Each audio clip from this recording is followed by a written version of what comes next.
Ndagusubije kandi muri kaze ukomeje gukurikirana irindi banga TV show, ni wa mwanya turebera hamwe uko byifashe muri travel and tours.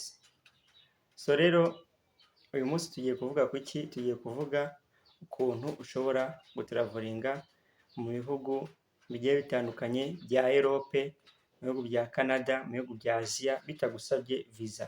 Abantu bose bajyaga bavuga bati visa ni ikibazo, ese najye hehe nta visa, ese najye, ariko ndagira nkubwire yuko nukurikirana iyi video kugeza irangiye uramenya ibihugu byinshi burya ushobora kujyamo nta visa bigusabye, batagusabye n'ibintu byinshi.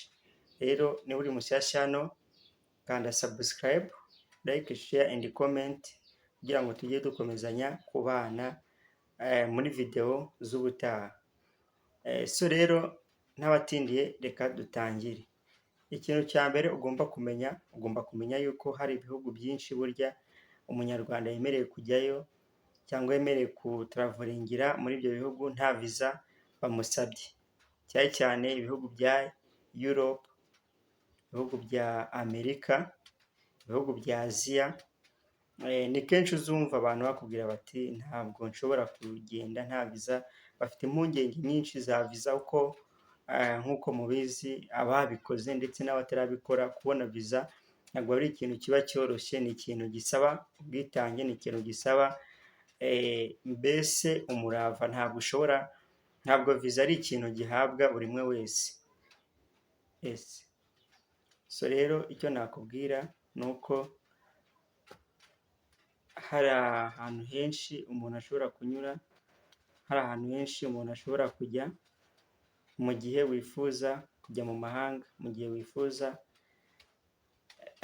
gusura imiryango yawe mu mahanga. So rero n'abatindiye reka ntangire mbabwira ibyo bihugu. Reka duhere kuri Aziya.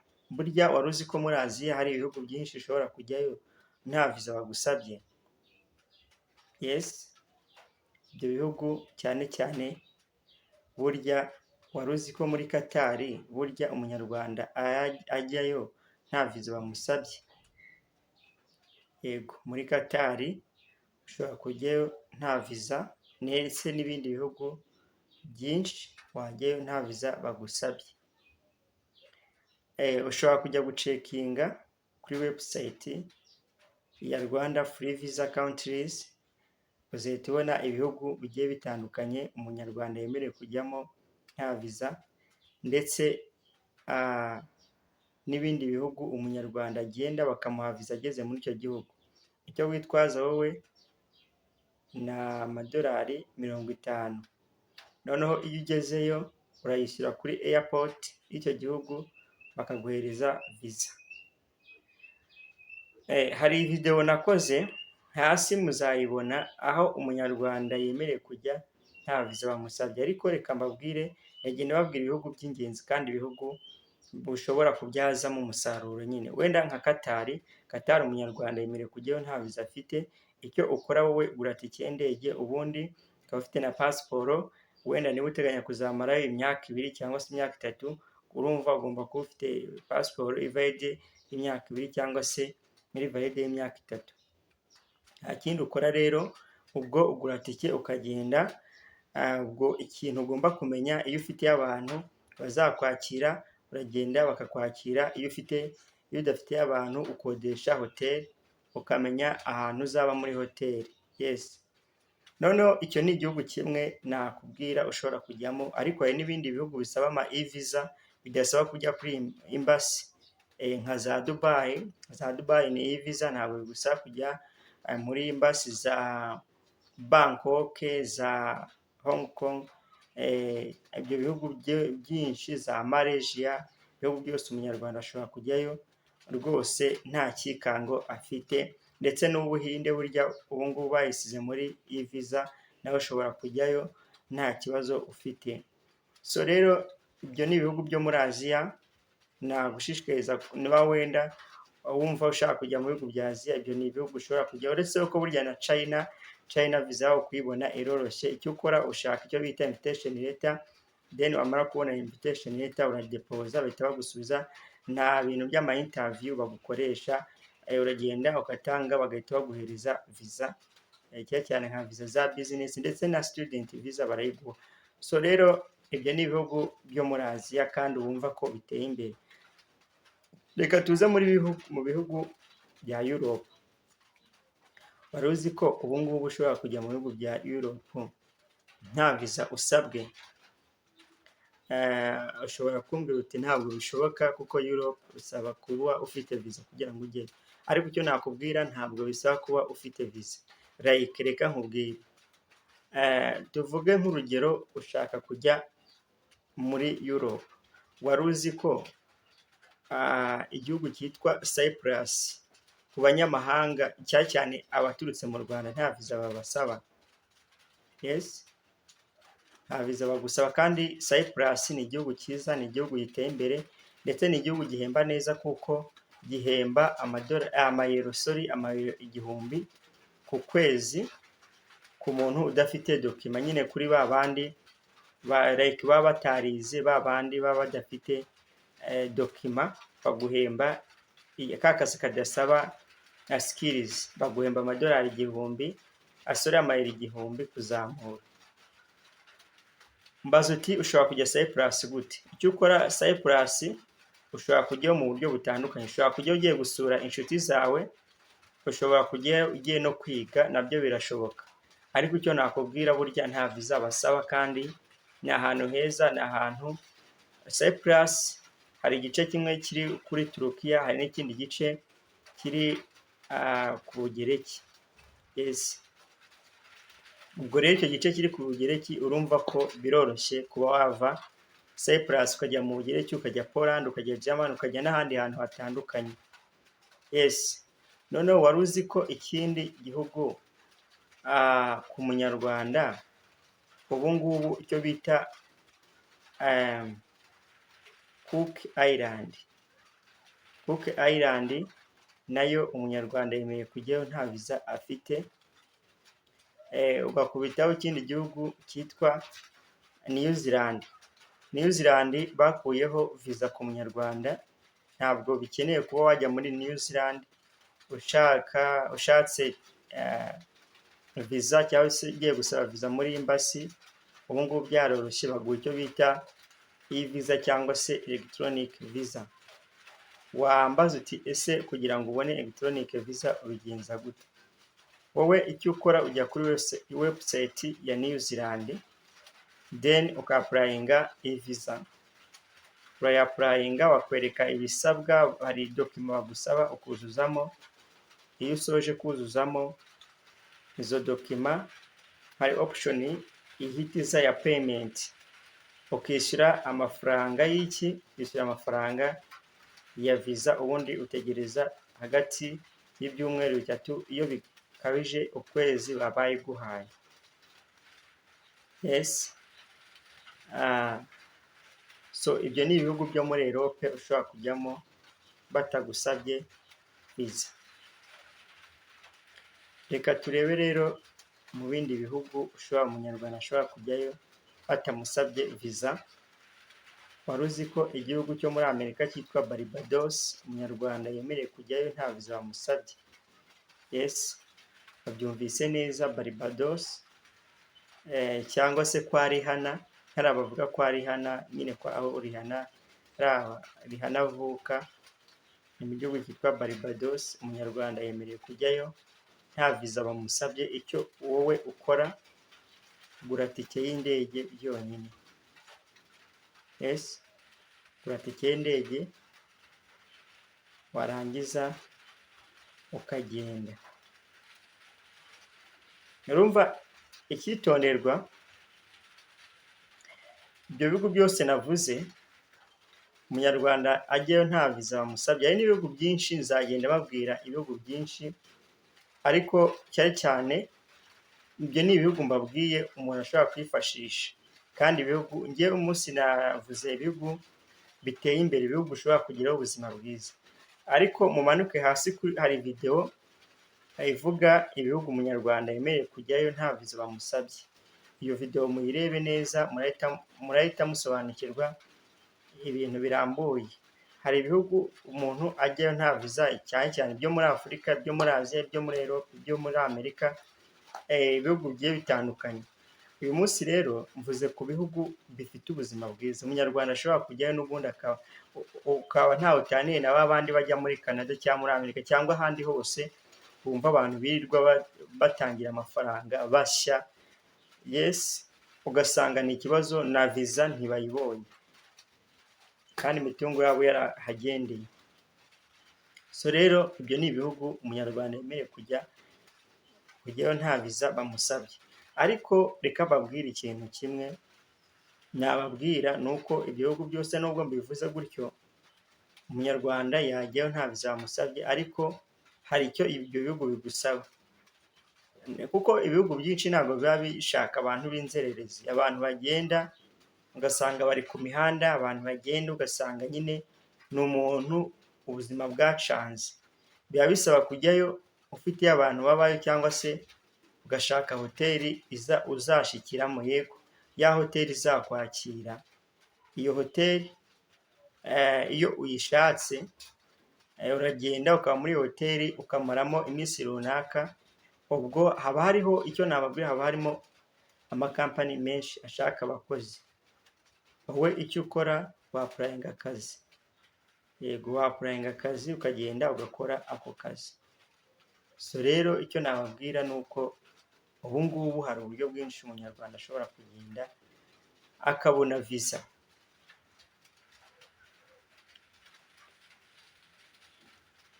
Mu buryo bitamugoye. So ibyo bihugu rero umunyarwanda ubu ngubu cyangwa se umuntu wese nashishikariza ko yabona viza ku buryo bitamugoye, nabyo tugiye kubireba. Hari abantu benshi bamaze iminsi bamamagara bambaza bati se niho umuntu yajya akaba yizeye umutekano wiwe, akaba yizeye ko azagerayo amahoro. Reka mbabwire ibyo bihugu byari byo.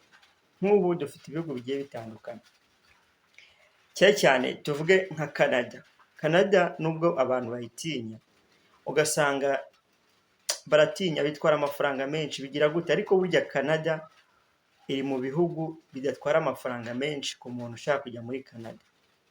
Ntabwo bitwara amafaranga menshi, bitwara amafaranga make, ahubwo burya biterwa n'umuntu wakwapurayingiye cyangwa se umuntu uri ukugira muri dosiye. Burya niyo mpamvu uzanabona amakampani menshi aca amafaranga atandukanye, kuko ibi bintu nta biciro bigira.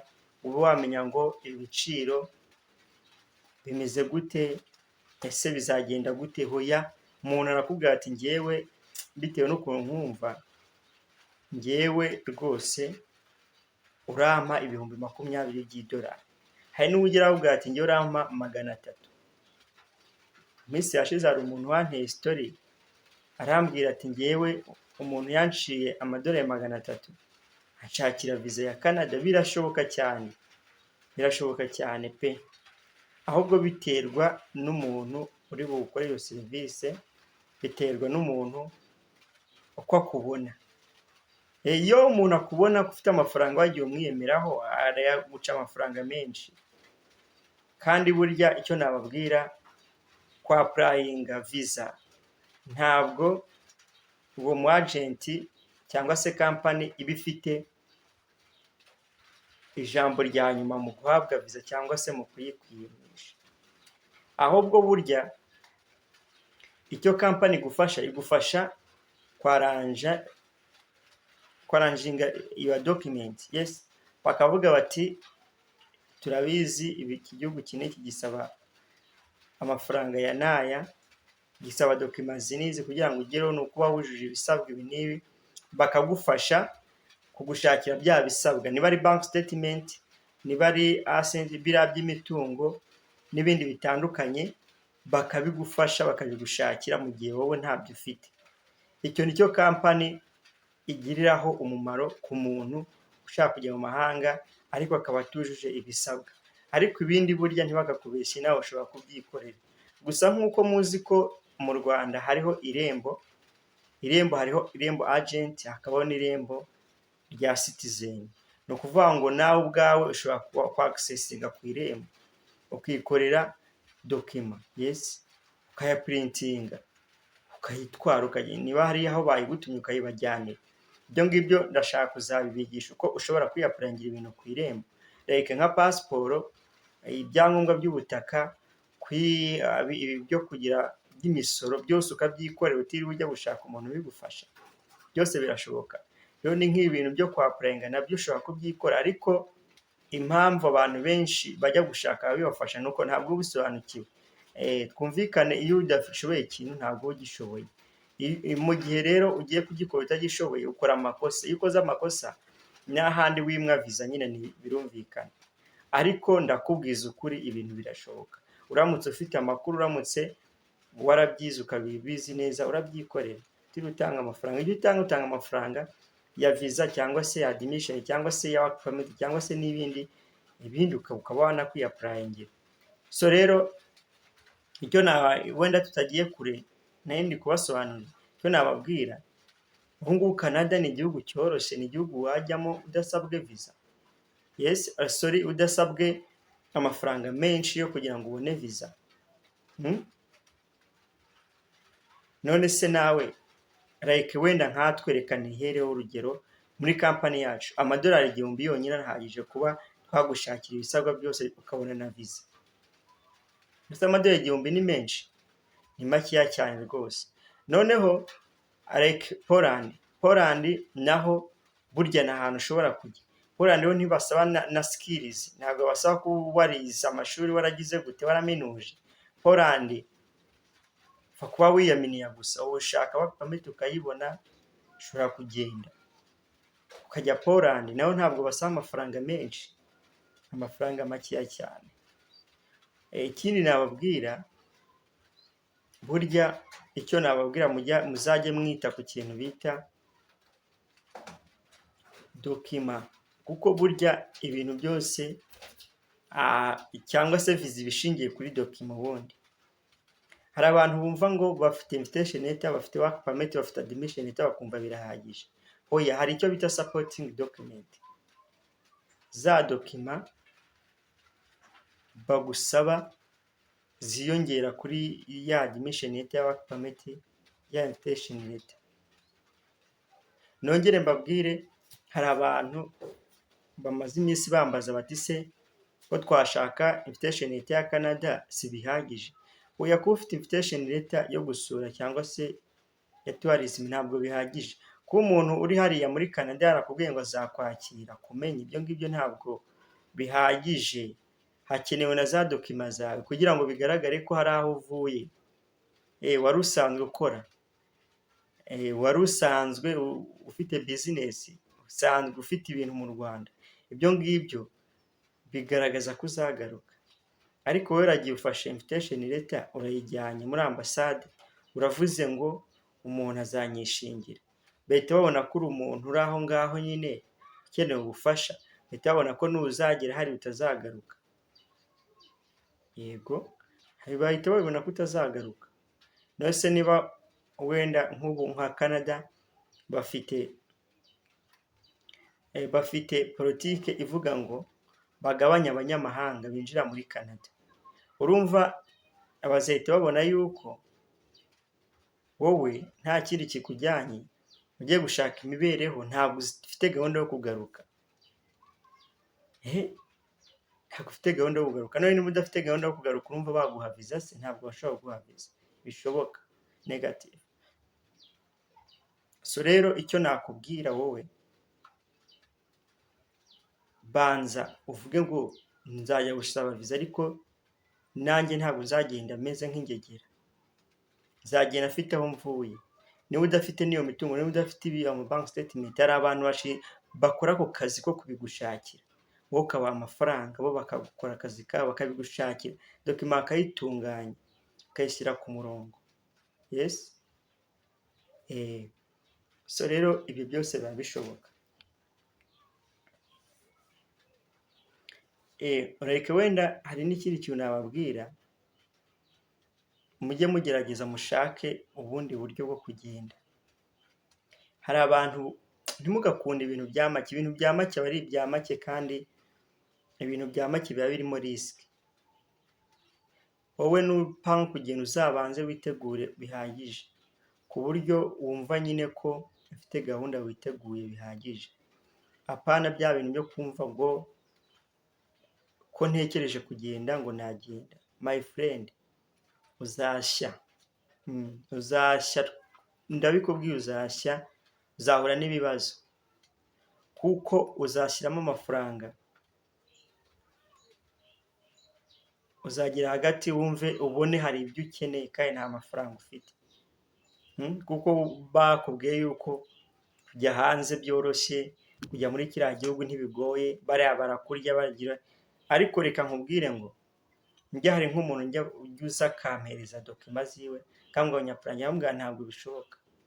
Kubera iki? Ndareba nkavuga ndareba ngenda bimenyereye, nzi ibintu bitwara amafaranga ni biki, nabona bitavamo ngani hoya ntabwo bivamo, kugira ngo ejo tazaba nka babandi bajya birirwa bavuga ngo ni abatubuzi barya amafaranga y'abaturage bagira ute, babandi bakira amafaranga bazajya kurogasanga barafunze.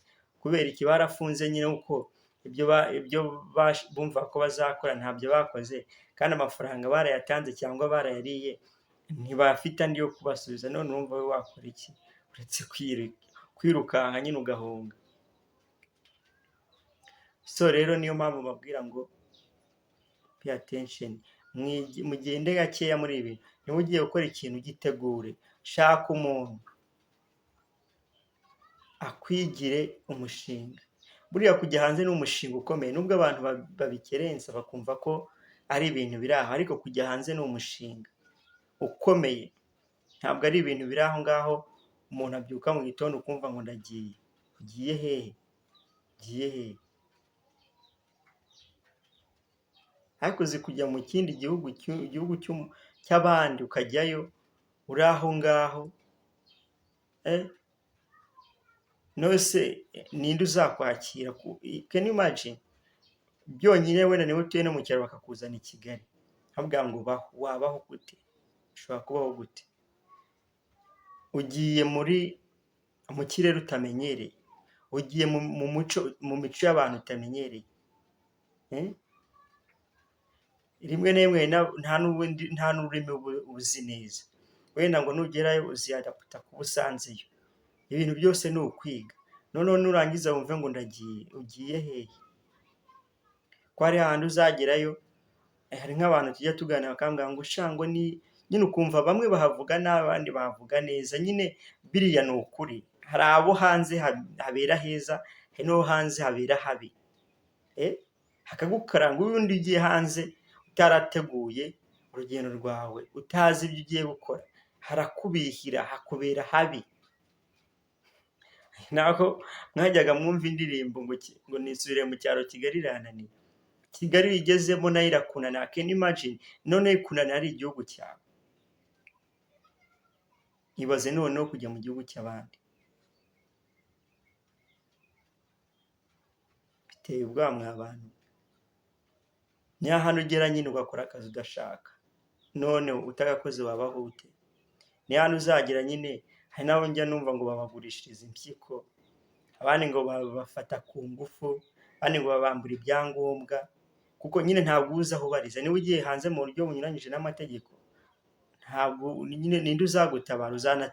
Niyo waba ufite uruvugiro uzatinya kujya kurega, kuko uzasanga urega ari buregere. So rero icyo nakubwira, hello friends, ndabasuhuje kandi amahoro y'Imana nabane namwe.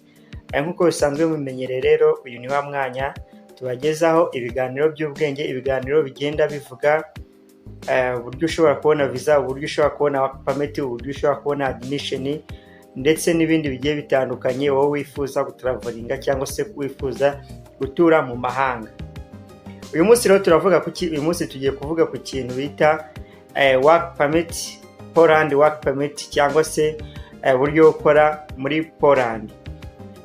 Abantu benshi bamaze iminsi bambaza ku bintu bya Poland work permit, bamaze iminsi bambaza ukuntu umuntu ashobora kubona work permit ya Poland, ukuntu umuntu ashobora ku-applyinga nyuma yo kubona work permit. Uyu munsi rero nibyo tugiye kubasobanurira process uko igenda, kuko hari abantu benshi ndabizi hari video nakoze zigenda zibivugaho, ariko hari abantu batabyumva neza uko nagiye mbisobanura mbinyuramo muri make. Uyu munsi ndaje ngo tubige imuzi, tubisobanure ku buryo nta muntu n'umwe uzongera kugira ikibazo cyo kuvuga ngo ntabwo namenye amakuru, ntabwo nasobanukiwe neza.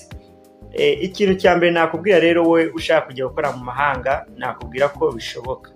Muri iyi minsi hari kuboneka work permit muri Poland, hari kuboneka uburyo bwo gukora, kandi ubwo buryo bwo gukora burizewe. Hari abantu benshi bagenda bashidikanya bavuga bati se ko tuzi abatubuzi babaye benshi, ko tuzi abantu benshi birirwa bavuga ko bafasha abantu gukora mu mahanga, birirwa bavuga ko bafasha abantu kuba babona work permit, ariko bikarangira babahemukiye. Icyo nababwira rero, ibyo ntabwo bishobora kubura ko habamo abatubuzi, ariko nk'uko mubizi mu Kinyarwanda baravuga ngo umukobwa aba umwe agatukisha bose. Bishatse kuvuga ko umukobwa ashobora gukora ikintu kibi bikarangira abakobwa bose babafashe nk'aho abakobwa bose ari babi. Ariko icyo nakubwira yuko abakobwa bose si babi, abakobwa bose si uko bananiranye, abakobwa bose ntabwo ariko bakora ibintu bibi. Ni nk'uko rero n'amakampani afasha abantu gukora mu mahanga yose adakora ibintu bibi. Nk'uko murabizi nta mwiza wabuze inenge, kandi ahantu hose ntabwo hashobora kuburamo abantu babi cyangwa se abeza. Icyo nakubwira rero nuko ngiye mumaze impungenge, nuko bishoboka ko umuntu yabona work permit ku buryo bworoshye kandi bihendutse, kandi ikindi akayibona mu gihe gitoya cyane rwose. Ikindi nakubwira ko byizewe 100%. Wowe rero ushaka kujya gukora mu mahanga, ushaka work permit ya Poland, urasabwa iki?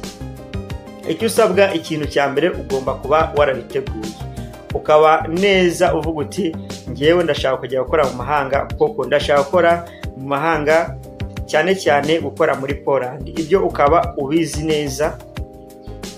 neza, ko uri sure ko wifuza kujya gukora Poland. Icyo ni kimwe. Icya kabiri, ugomba kubanza kumenya amakuru neza, ukamenya ko ibyo ugiye gukora ari ibintu bisaba amafaranga. Uko byagenda kose bizagusaba amafaranga, kandi aba ari amafaranga menshi. Mbabwije ukuri, ahantu hose wajya mu bihugu byo hanze, nibwo baguha visa y'ubuntu, ariko umenye ko uzakenera tike y'indege, kandi tike y'indege irahenze. Niba ushaka kujya gusura umuntu mu mahanga, umenye ko uzakenera ibintu byinshi bitwara amafaranga menshi. Jya nkunda kubwira abantu, nkababwira ni igihugu cyose wajyamo, wajya Dubai, wajya hehe, byibuze ubu ugomba kuba ufite ibihumbi 2,500 cyangwa se 2,500,000, kuko aho wajya hose hazakenera ibigutunga. Ugezeyo uzakenera kugura ibyo witwaza, uzakenera kugura tike y'indege, uzakenera gushaka dokima uzitwaza kugira ngo unyure ku kibuga cy'indege. Urumva uzakenera n'abakugayidinga, kandi urabizi ko abakugayidinga nabo bakeneye amafaranga. Ntabwo umuntu yajya muri gahunda zawe, yajya muri business zawe. Murabizi ibintu byarahindutse. Kera umuntu yabaga yafasha mugenzi wiwe, kera umuntu yagiraga ikibazo abantu bakamutabara, ariko ubu ngubu buri wese ari papa kina. Ikintu ugomba kumenya rero, ugomba kumenya yuko ibi bintu ugomba kubitekereza cyangwa se ukabitegura ufite amafaranga. Yego. Ikindi nakubwira nuko iyo umaze kumenya amafaranga bisaba, wayateguye, wamenya work permit bazagusaba, wamenye ya visa, wamenye niba ari uzi applyingira, it's okay. Ariko niba ari undi uzakwaplyingira amafaranga zaguca service, nyuma y'ibyo byose ukamenya ngo nimbona work permit hari ibindi bizakurikiraho, nzashaka dokima zo kujyana muri ambasade, nzashaka amafaranga ya visa, nzatega nge Dar es Salaam ku muntu utuye mu Rwanda, cyangwa se niba utuye mu Dar es Salaam numva ntabwo uzakenera gutega. Ariko ibyo byose uko uzabaho Dar es Salaam, byose ugomba kubitegura ukabiteganya, ndetse ukamenya nyuma yo kubona visa, wenda nzajya gushopinga utwenda two kujya nambaye, kuko hari ubukonje, ushaka kugura ikoti, ushaka kugura inkweto zo kugendana muri neji. Ibyo byose bizagutwara amafaranga, igikapu, uzatwaramo ibintu byawe. Ibyo byose urumva ni ibintu bitwara amafaranga. Ariko icyo nakubwira cyo wigira ikibazo, ibintu biroroshye. Ngiye kugusobanura rero ntagutindiye, ibyo byose ni inshamake nakubwiraga. First of all, nushaka work permit ya Poland hari amafaranga bisaba, ugomba kwishyura amafaranga bakagusabira work permit. Iyo work permit requirement narabibabwiye, documents ziba zisabwa, abasabwa passport ubundi gusa nicyo kiba gisabwa, kuko nababwiye ngo hariya ntabwo bakeneye documents zawe z'ishuri, kuko hariya n'ubundi muri Afurika ntabwo rwose nkubwije ukuri, ntabwo impamyabumenyi zo muri Afurika baziha agaciro. Yego, icyo nicyo ugomba kumenya, ko impamyabumenyi zo muri Afurika ntabwo baziha agaciro, ahubwo icyo baha agaciro ni training cyangwa se certificate wakuye muri biriya bihugu byabo. Bishatse kuvuga iki rero? Bishatse kuvuga ngo akazi akariko kose uzakora, ntabwo bivuze yuko uzajya gukora akazi k'umwanda, akazi kadasaba skills. Yego, hari n'abakora akazi gasaba skills, ariko iyo ugezeyo baragutraininga. Icyo nakubwira, ikintu bakunda kuba baguhera akazi uramutse ubizi, nk'akazi ko gukora muri busheri, akazi ko gutwara ibinyabiziga. Umuntu ufite perimi y'Inyarwanda hariya perimi irakora cyane rwose. Ikindi cya kabiri, ugomba kuba uri butange uzi ko ufite passport. First of all, iyo passport akaba ari passport ifite byibuze hejuru y'imyaka 5, kuko urumva bazaguha akazi byibuze k'imyaka 2, kontra y'imyaka 2, kandi urumva ntabwo uzahita ugaruka, uzakenera kwiyongeza cyangwa se kongera kontra yawe. Nkuko nawe babwiye, birashoboka ko wahinduza passport muri biriya bihugu, ariko nanone biba byiza iyo passport uvuye hano ifite byibuze imyaka 5 kuzamura.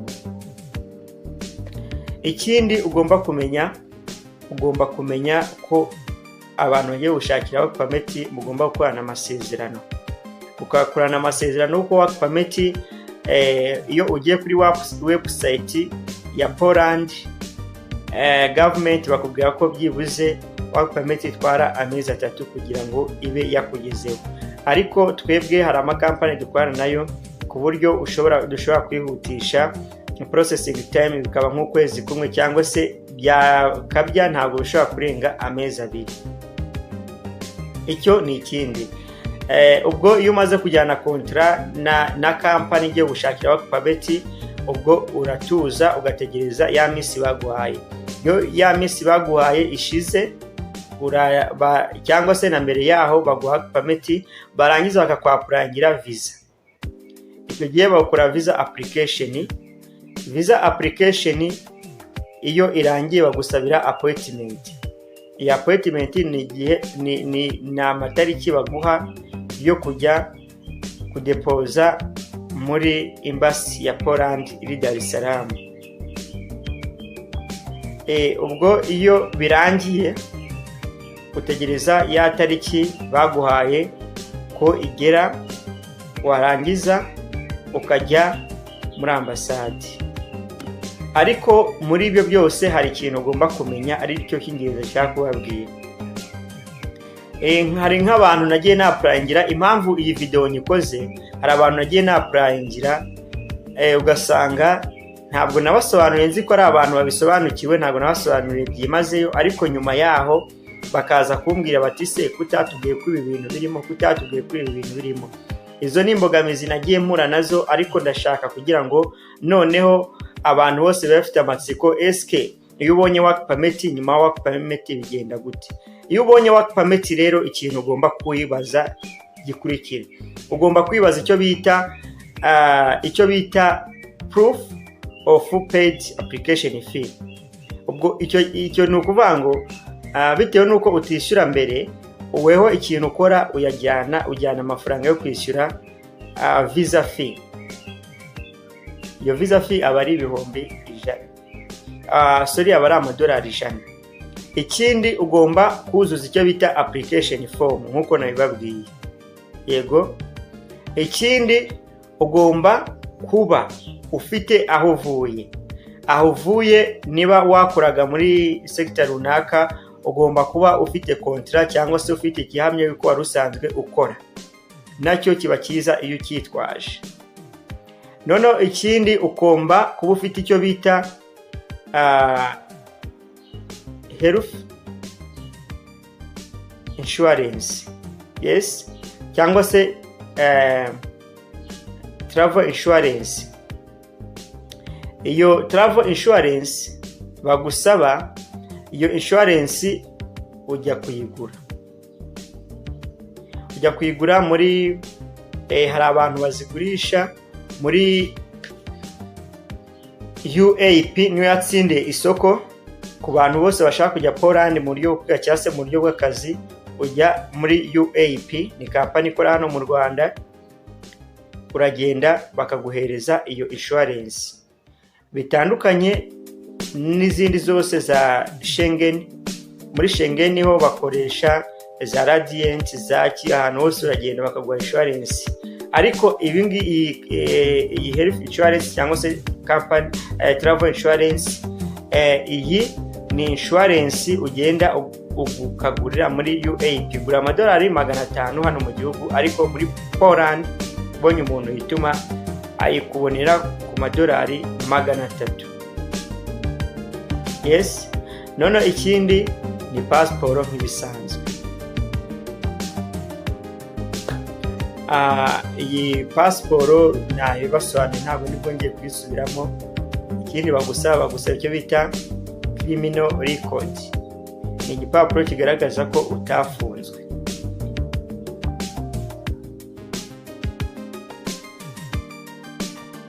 Yes, ni igipapuro kigaragaza ko utafunzwe. Ubundi izindi dokima ni dokima zisanzwe. Nawe ushobora kuba ufite dokima z'ishuri, dokima z'uko ufite akazi, dokima z'iki. Izo dokima nazo iyo uzifite urazitwaza.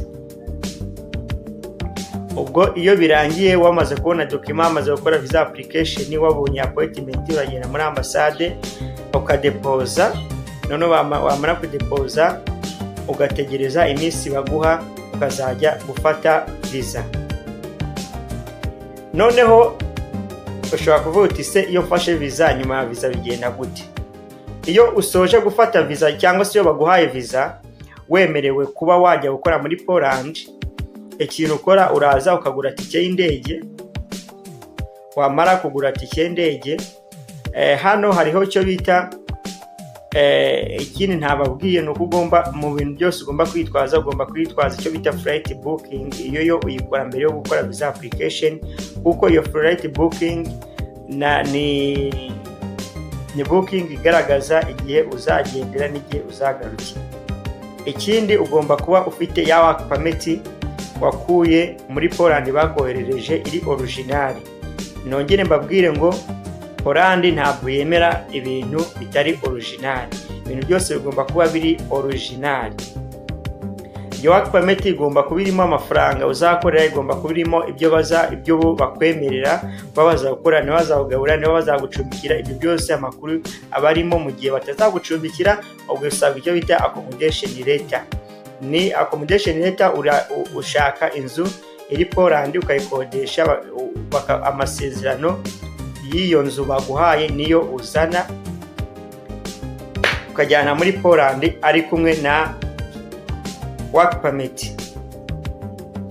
Ikindi nakubwira ndakwirengagiza, ugomba kugenda uzi neza aho kampani yawe iherereye, ndetse na kampani yawe iherereye, ndetse n'uburyo wayibonye. Ibyo ntabwo ibyo narabikoze muri video, uze kureba video mperuka gukora, ibyo byose birimo. So rero ubwo warangije kubona visa, ubwo uraza, niba wishimiye ya booking, wenda barakubukingi ku mafaranga make, uraza ukabwira uti mu nkore ya booking muyikuremo tike, ukayikuramo tike, ubundi ukitegura kujya Poland. Ugeze Poland, ubwo iyo utega indege ukagenda Poland, ugeze ku kigo cy'indege, ya kampani yaguhaye akazi iraza kugutwara ikakujyana, then mugakorana. Hari abandi bantu, uyu munsi naje gusubiza ibibazo byose. Hari abandi bantu bambajije bati eske bigeze Poland bigenda gute? Ese Poland ukora ka kazi baguhaye ugakorana ya company, ariko muri ya work permit baguhaye haba harimo amakuru nkuko nabibabwiye, amakuru y'ibintu byose uko uzakora, amasaha uzakora, amafaranga bazaguhemba, byose biba birimo. Noneho barambaje bati se igeze ugasanga akazi ntukishimiye ukaba ushaka guhindura, ibyo nababwira ko byoroshye, ibyo biremewe rwose kuba wahindura akazi. So ikindi barambaje bati eske umuntu ashobora kuva mu gihugu kimwe akajya mu kindi? Mbamara impungenge rwose, umuntu yava mu gihugu kimwe akajya mu kindi. Ushobora kuva Poland ukajya Germany, ukava Germany ukajya gusura abantu mu Bubiligi. Ibyo ni ibintu bisanzwe kuko iriya visa baguha ni icyo bita Schengen visa. Sorry, ntabwo ari Schengen visa, iriya bayita national visa, ariko iyo ari national visa mu gihugu kiri muri Schengen countries cyangwa se territories, icyo gihe uba wemerewe kuba watravelinga mu bihugu bitatu bya Europe. Ayo ni amategeko ya IATA. So rero ni ibyo by'ingenzi. Niba ufite ikibazo mu byo tutasubije, niba hari igitekerezo, niba hari ikindi, hari icyifuzo ushaka, watwandikira muri comment hasi. Ariko nkwibutse, niba uri mushyashya hano, kora like, share and comment, then ukande subscribe kugira ngo tujye tubana mu biganiro bikurikira. Ndumva ari ibyo. Ibindi byose hariho nimero yanjye ya telefone 0782397228 0782397228. ushobora kunyandikira kuri WhatsApp, ushobora kumpamagara, cyangwa se ugasura ofisi yacu iri hano kwa Makuza, niho dukorera mu mujyi wa Kigali. Ku bindi bisobanuro cyangwa se niba hari inkunga wadutera, ni karibu, wawe ikaze. Murakoze cyane, Imana y'amahoro ibamere umugisha. Ndabasubije kandi bahaye ikaze, mukomeje gukurikira irindi Banga TV show. Ni buri mushyashya hano, ndakwinginze kora subscribe, ndetse buri video dukora like, share and comment, kugira ngo tujye tumenya ibyo tugomba gukosora muri video tuba twarakoze, cyangwa se niba hari amakuru atuze tutabahaye, kugira ngo ubutaha tuzayahereho. Uyu munsi rero mbazaniye iki? Uyu munsi mbazaniye uko ushobora gutegura urugendo rwawe wowe ugiye gutega indege bwa mbere, cyangwa se wowe ugiye kujya mu mahanga bwa mbere. Ngero muri rusange reka nkwibwire. Ngewe nitwa Nimufasha Theophile, nkora muri travel agency. Iyo travel ni company ikata amatike y'indege, ni company ifasha abantu kujya mu mahanga mu buryo bwa visa, cyangwa se gutegura ingendo zabo. Uyu munsi rero ngiye kukubwira iki? Uyu munsi ngiye kukubwira ko ushobora gutegura urugendo rwawe wowe ugiye gutega indege bwa mbere. Hari ibibazo byinshi tugenda duhura nabyo mu buzima busanzwe, nkanjye ukatira abantu amatike y'indege, ugasanga umuntu indege iramusize, ugasanga umuntu ageze ku kibuga cy'indege, indege imusize bitewe n'uburangare bwiwe, cyangwa se bitewe n'ibyo atujuje. Uyu munsi rero ngiye kubabwira uko ushobora gutegura urwo rugendo rwawe, kugira ngo utazagira ikibazo, yaba ku kibuga cy'indege uzakora departure, cyangwa se yaba ikibuga cy'indege uzakora arrive, cyangwa se uzagerayo. So rero icy'ingenzi ugomba kumenya ni iki? Niba ari ubwa mbere ugiye gutega indege, ugiye gusura umuntu mu mahanga, ugiye kwiga, ugiye mu kazi, ugiye gutembera, ugiye mu ngendo zitandukanye, ikintu cya mbere ugomba kubanza kumenya, ugomba kubanza gutegura dokima zawe, kuko nugera ku kibuga cy'indege uzasabwa ikigaragaza icyo ugiye gukora mu mahanga. Azaba ari visa, yego, azaba ari invitation letter, azaba ari admission letter niba ugiye kwiga, azaba ari ibintu bigiye bitandukanye bazagusaba bitewe n'icyo ugiye gukorayo. Icya kabiri ugomba kumenya amasaha indege iri buhagurukireho. Mu busanzwe check-in itangira mu masaha 2 mbere y'amasaha 2. Niba uri buhaguruke saa 9 ugomba kubageze ku kibuga cy'indege saa 7. Ariko niba wowe aribwo bwa mbere ugiye gutega indege, ndakwinginze uzagere ku kibuga cy'indege saa 6. Uzagere ku kibuga cy'indege mbere y'amasaha 3. Ikindi ugomba gutegura imizigo yawe. Reba ku itike yawe cyangwa se ubaze umuntu wawukatiye itike y'indege, umubaze uti nemerewe ibiro bingahe. Indege nyinshi ziba zifite icyo bita 2 pieces cyangwa se bagage ebyiri.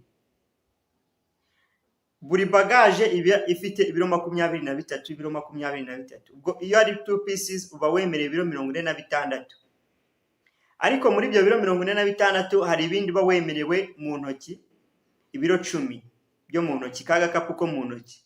Kapu ko mu ntoki gashobora kuba karimo laptop yawe, gashobora kuba karimo udukoresho twawe uzakenera nugera aho ugiye kujya. Ako gakapu ko mu ntoki ntabwo kagomba kuba karengeje ibiro 10. Ubwo ni ibiro bingahe? Ubwo ni ibiro 56 wemerewe. Ikindi ugomba kwita kuri classe yawe. Ugomba kureba mu itike ukamenya amakuru ari mu itike yawe. Harimo iyi classe, iyi classe ni economy class, iyi classe ni first class cyangwa se ni business class. Ibyo nabyo ugomba kubimenya. Ikindi kirazira, wongere uvuga uti kirazira gutwara ibintu bishobora guturika cyangwa se ibintu bishobora kwangiza abantu. Kuko mu ndege kirazira, wenda tuvuge nk'urugero, nubwo wenda udashobora kubijyanamo, kirazira kujyanamo, uretse ko nta n'abantu baba bifite, kirazira kujyanamo amasasu, grenade se, essence, nyine bya bintu biturika. Kandi indege nyinshi haba harimo abakubwira ko bitewe na tike waguze, kuko nko muri first class cyangwa business class hari ahantu haba haragenewe kunywera itabi, ariko muri economy ahenshi bakubwira yuko utemerewe kunywera itabi mu ndege. Urumva hari ibintu byinshi bigenda bitandukana bitewe n'itike waguze cyangwa se bitewe na class waguze. Urabona nko muri business class nubwo mbabwiye ko ari ibiro 56 umuntu aba yemerewe, ariko muri business class utwara 3 pieces cyangwa se bagage 3. Muri business class uba wemerewe bagage 3. Ikindi, niba ugiye nko mu bihugu bya Europe burya indege nyinshi ziba zifite 1 piece cyangwa se uba wemerewe bagage imwe. Indege nyinshi zo muri Europe zira nka za Turkish, za KLM, n'izindi ndege nyinshi burya ziba zifite 1 piece. Niyo mpamvu ari by'ingenzi gucekinga tike yawe ukamenya imizigo wemerewe muri tike yawe. Ikindi, ugomba kumenya neza aho ugiye. Departure, arrive, uvuye he ugiye hehe. Kuko hari abantu benshi bajya gukatisha tike akumva ko umuntu uri mukatire tike ari burote aho agiye, ari burote ibyo agiye gukora, ari burote, mbese ari burote buri kimwe cyose. Icy'ingenzi ni uko ugomba kwita kuri tike yawe, iteguye ite, ese uzanyura hehe, ese wenda ugiye wenda muri Canada, ese niba ngiye muri Canada ndahaguruka ku kibuga cy'indege cy'i Kigali, ntabwo uzabona indege izagenda direct ngo itigwa muri Canada. Hari indege nyinshi zizajya, nyinshi niba ugiye muri Canada, nyinshi zinyura muri Doha, nyinshi zinyura muri Qatar, nyinshi zinyura mu France, nyinshi zinyura mu Amsterdam, nyinshi zinyura nyine ahantu hagiye hatandukanye, muri za Turukiya, ahantu hagiye hatandukanye na za Dubai. Menya neza rero tike yawe, ese ndahaguruka hehe, ese ndanyura mu bihe bihugu, ibyo ugomba kubimenya. kandi icyo ugomba kumenya ni uko umuntu ugiye muri Canada aba atemerewe kunyura mu bihugu bitatu bya Europe. Ntabwo wemerewe kunyura mu bihugu bitatu bya Europe. Ni nk'uko umuntu ugiye muri Amerika atemerewe kunyura muri Canada, ni nk'uko umuntu ugiye muri Canada atemerewe kunyura muri Amerika. Ibyo nabyo ugomba kubimenya. Ubundi tegura dokima zawe. Tegura passport yawe, tegura invitation letter niba ugiye gusura, tegura admission letter niba ugiye kwiga. Yego, dokima zawe uzishyire hafi. Noneho kiyongeraho wenda reka mbabwire nk'umuntu ugiye muri China. Umuntu ugiye muri China byo biba bitandukanye. Umuntu ugiye muri China uba usabwa kuba ufite invitation letter, ufite visa, ufite PCR test, ufite yellow fever, ufite n'icyo bita health declaration form. Iyi health declaration form uyitegura mbere y'amasaha 3 kugira ngo check-in time ibe cyangwa se winjire muri check-in. Ushobora kuyikorera cyangwa se ukayikorerwa n'umukozi wo muri travel. Uwagukatiye tike ashobora kuba atabizi, ariko ashobora kuguidinga uburyo ki iyi form wayuzuza. Icyitonderwa, nta muntu wemerewe gukora ingendo cyangwa se gutega indege adafite yellow fever.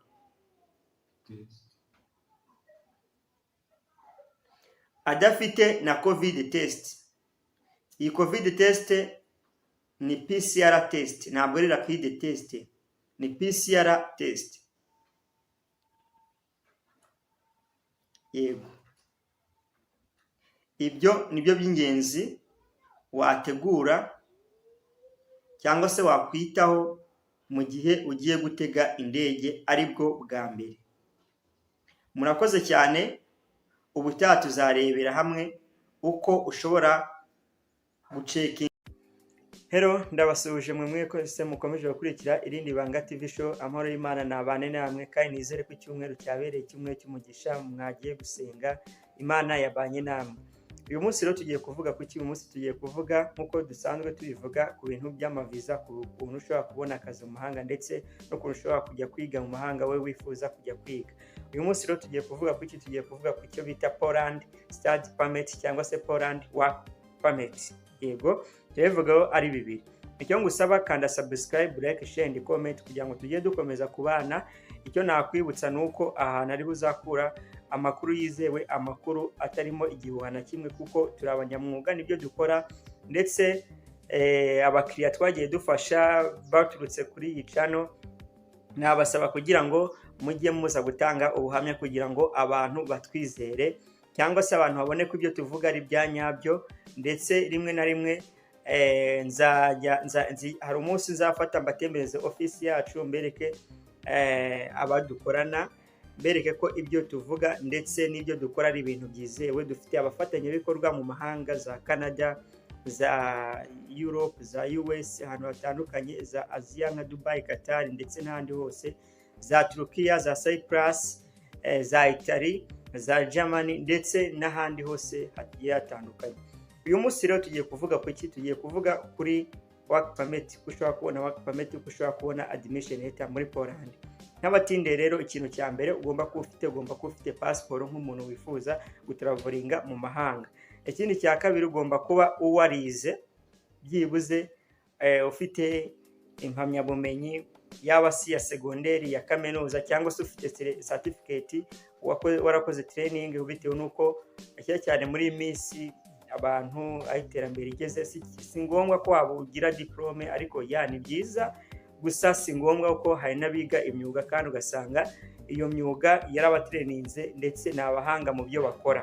Ubwo rero icyo nakubwira, nawe ntabwo ushobora kwigaya ngo uvuge ngo mbese ariho ngiye kuraho urujijo, uvuge ko nafite diplome, uvuge ko nafite iki, ko ntize, ko nafite bachelors, masters, iki nabona akazi. Icyo nakubwira cyo nuko ushobora kuba wabona akazi kuko cyane cyane hariya haba utuzi two mu nganda. Ni ukuvuga rero hariya mu nganda ntabwo biba bisaba kuba ufite amashuri, ahubwo bisaba umuntu ufite umuhate wo gukora ndetse ufite n'ubushake n'ubushobozi. Ubwo iyo ufite ubushake n'ubushobozi buraboneka. Ikindi nakubwira ni uko inyuma yo kuba ufite pasiporo, iyo pasiporo yawe ugomba gucekinga. For example, umwumve ko bazaguha akazi hagati n'akazi k'umwaka, imyaka 2 kuzamura kugeza no ku myaka 4. Ikintu ugomba kuba ufite rero, byibuze ugomba kuba ufite pasiporo valid y'imyaka 5 cyangwa se imyaka 3 kuzamura. Uko nugira pasiporo munsi yo myaka bizakubera imbogamizi. Ntabwo bivuze ko utazabona akazi, wabona akazi wagera hariya ukaba wahindura, kuko dufite imbasi hariya muri Poland, wagenda ukongeresha pasiporo yawe. Ariko mu gihe cyo kuba wakwirinda stress, wakwirinda ibigutera stress uri mu kazi, ushobora kugutuma dokima runaka udafite, icyo nakubwira ni uko wayishaka hakiri kare. So rero icyo ni icya mbere ugomba kuba ufite ku bigerekeranye akazi. Yego, ikindi aricyo cya nyuma ni ukuba ufite CV. Ku bantu bashaka akazi runaka, hari umuntu uzavuga ati ngewe nkora ibi n'ibi, nsanzwe nkora ibi n'ibi, ariko ndashaka ko nahari hari byo nzakomerezaho. Icyo gihe rero tugusaba ko wazana certificate, yego, igaragaza ko watraininzwe muri ibyo bintu. Ugasabwa n'iki? Ugasabwa na icyo bita CV igaragaza ko wagiye ukora CV. Murayizi CV yawe muzi bibamo imyirondoro, amashuri wize, experience, skills ufite, ibintu nk'ibyo. So ibyo rero nibyo bisaba kugira ngo ubone work permit hariya Poland. Noneho tugiye kureba ikintu gisabwa kugira ngo ubone ishuri.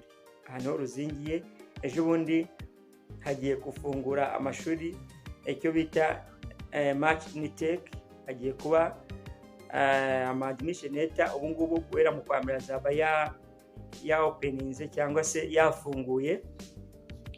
So rero ikintu usabwa icyo bita academic certificate. Yego, izo academic certificate, ubwo ku muntu ushaka kwiga bachelor wenda arangije mu 6, ikintu asabwa icyo bita bulletin kuva mu 4 kugira mu 6. Agasabwa diplome, yego birumvikana.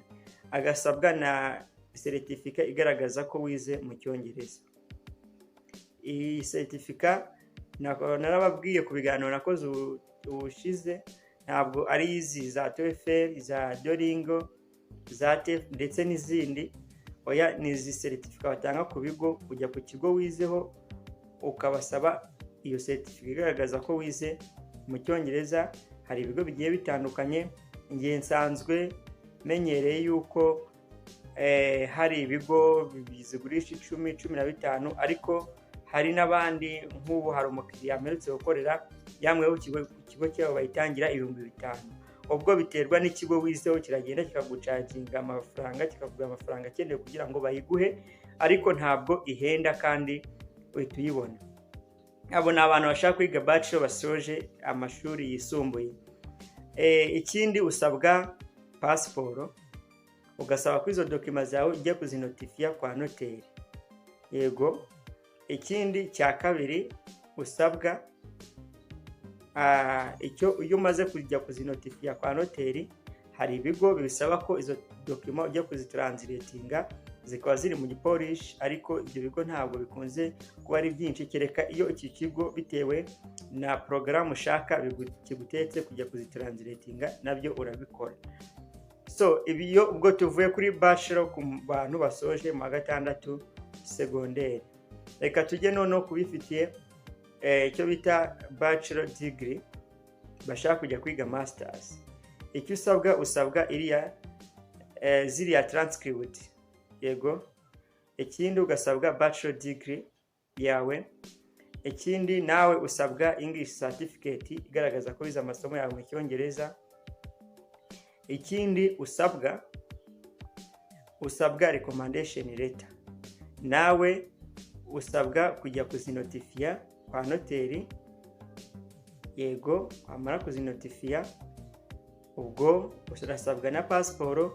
Urumva masters ni imyaka 2, usabwa pasiporo byibuze iri valid imyaka 3. Kimwe na babandi navuze ruguru bashaka kujya kwiga muri bachelor degree barangije mu 6, usabwa pasiporo kubera ari imyaka 4, usabwa pasiporo byibuze imyaka 5. Icyo cyo kirumvikanye. Ikindi ku bantu bashaka kujya kwiga masters, ikintu usabwa iyo umaze kuzinotifiya, namwe hari igihe bitewe n'ikigo cyangwa se bitewe na porogaramu ugiye kwiga, ikigo kigusaba kuzitranslatinga mu gipolish.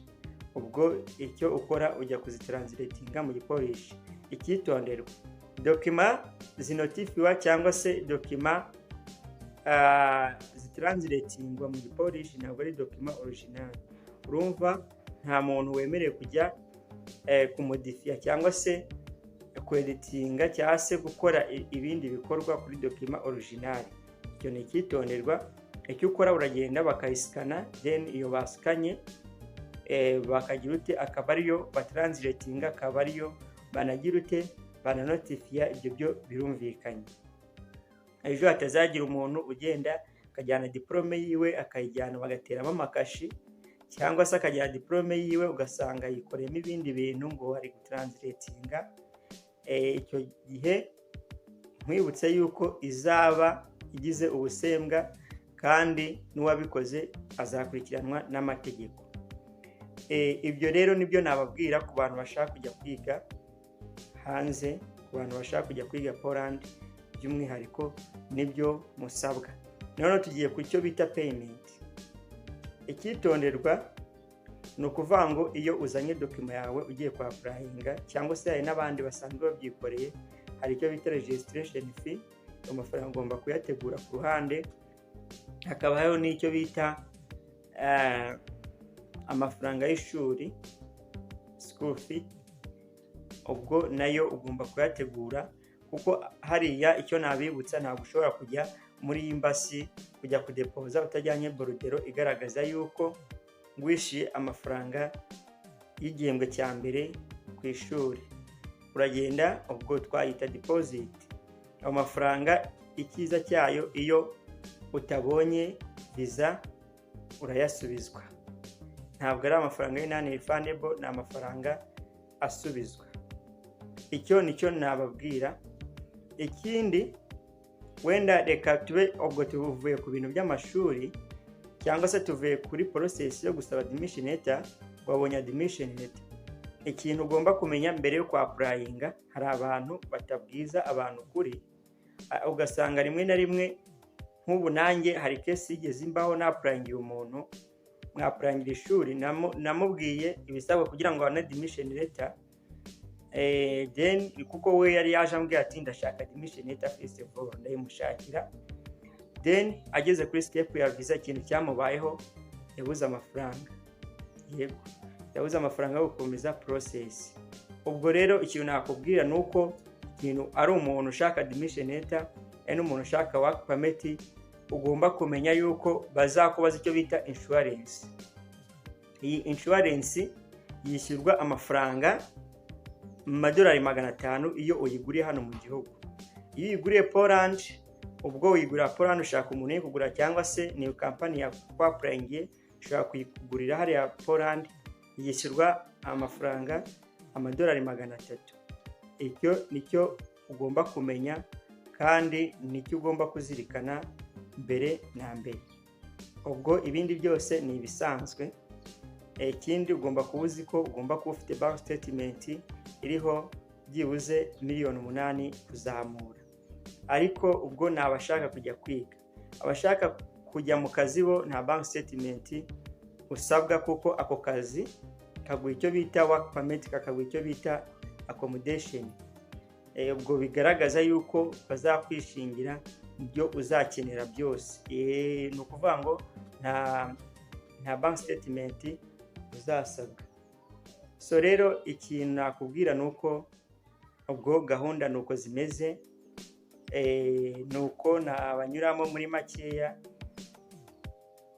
ku muntu ushaka kujya gukorera Poland cyangwa se ku muntu ushaka kujya kwiga Poland.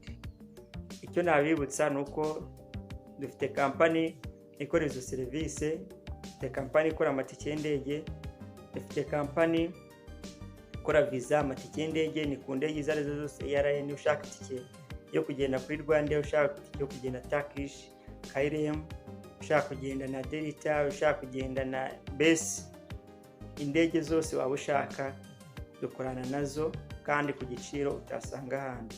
Ikindi dukora amaviza, icyo bita e-visa yo muri Aziya, Dubai ndetse n'ahandi hose, kandi dutanga serivisi nziza yizewe, ibintu byawe ukayibona mu gihe gitoya.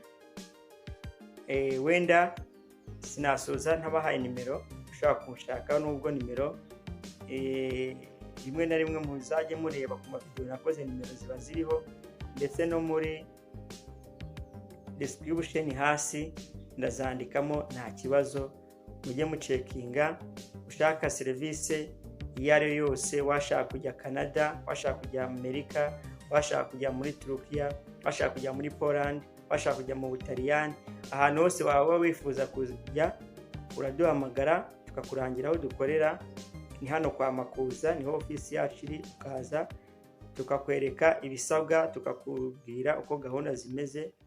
Then ikintu ukora iyo ushimye serivisi cyangwa unogewe n'ibyo tukubwira, tugirana amasezerano yanditse, tukagushakira yaba invitation letter, yaba admission letter, yaba work permit, yaba n'ibindi byose, yaba visa application ku bantu wenda bifite ama admission letter, ku bantu bifite ama work permit, ku bantu bifite ama invitation letter ariko bashaka visa application, ku bantu bashaka kujya wenda nko muri Schengen countries cyangwa se Schengen territories, abo bose turabafasha, tukabasabira icyo bita Schengen visa. So rero icyo nababwira ni uko turahari ku bwanyu ndetse tuzatubana. Ntiwibagire gukanda like, share, comment, ukande na subscribe ku zindi video z'ubutaha. Ciao ciao, Imana ibaho umugisha, moro y'Imana abaye namwe kandi mukomeze kugubwa neza. Ciao ciao, turi kumwe.